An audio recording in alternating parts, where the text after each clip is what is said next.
Sahabat, mari kita bahas tentang warisan ragam budaya kita, tentang pusaka keris tertua di negeri Belanda, yang berasal dari Indonesia.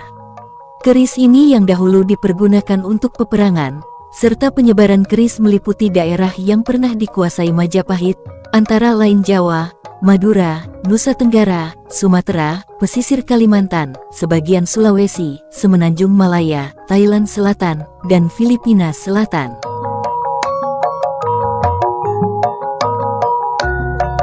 Pada tahun 2005, keris telah diakui sebagai warisan budaya dunia non-bendawi manusia oleh United Nations Educational Scientific and Cultural Organization (UNESCO). Namun, tahukah Anda bahwa peninggalan keris tertua berasal dari Indonesia? Dirangkum dari berbagai sumber, keris tertua ini adalah keris of Knaut atau keris Knaut. Keris ini tercatat sebagai keris tertua di dunia berdasarkan angka tahun Saka 1264 atau 1342 Masehi yang terukir di bilah keris. Selain itu, terdapat pula ukiran tokoh Ramayana di permukaan bilahnya.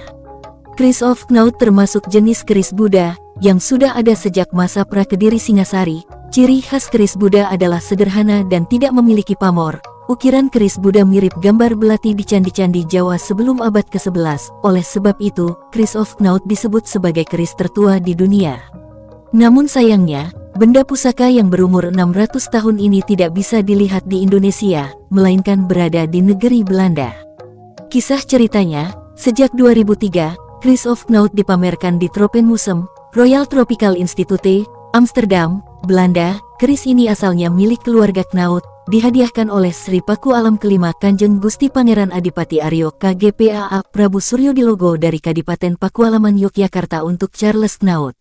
Konon, Charles Knaut tahun 1840 sampai tahun 1897 adalah dokter asal Belanda pada abad ke-19 di Keraton Yogyakarta. Diketahui, Knaut menyukai mistisme Jawa. Suatu ketika, putra Sri Paku Alam kelima jatuh sakit diduga terkena ilmu hitam atau guna-guna. Knaut akhirnya dipercaya oleh Sri Paku Alam kelima untuk merawat putranya. Setelah beberapa lama, putra dari Sri Paku Alam kelima berhasil disembuhkan. Sebagai bentuk terima kasih kepada Knaut, Sri Paku Alam kelima memberikan salah satu koleksi keris terbaiknya sebagai penghargaan karena menyelamatkan nyawa putranya.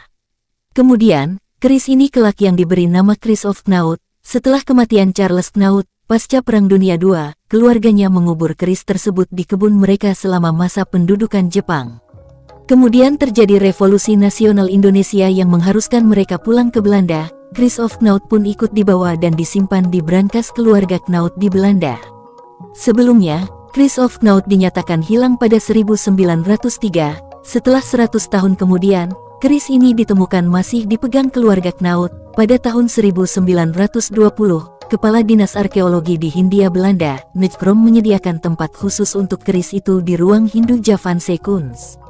Kurator Royal Tropical Institute, David Van Duren bertanya kepada keturunan Knaut bernama Kur Knaut mengenai keris langka yang dimiliki keluarganya. Setelah melalui perizinan berbagai pihak, Kur meminjamkan keris of Knaut milik keluarganya kepada Royal Tropical Institute untuk dipamerkan.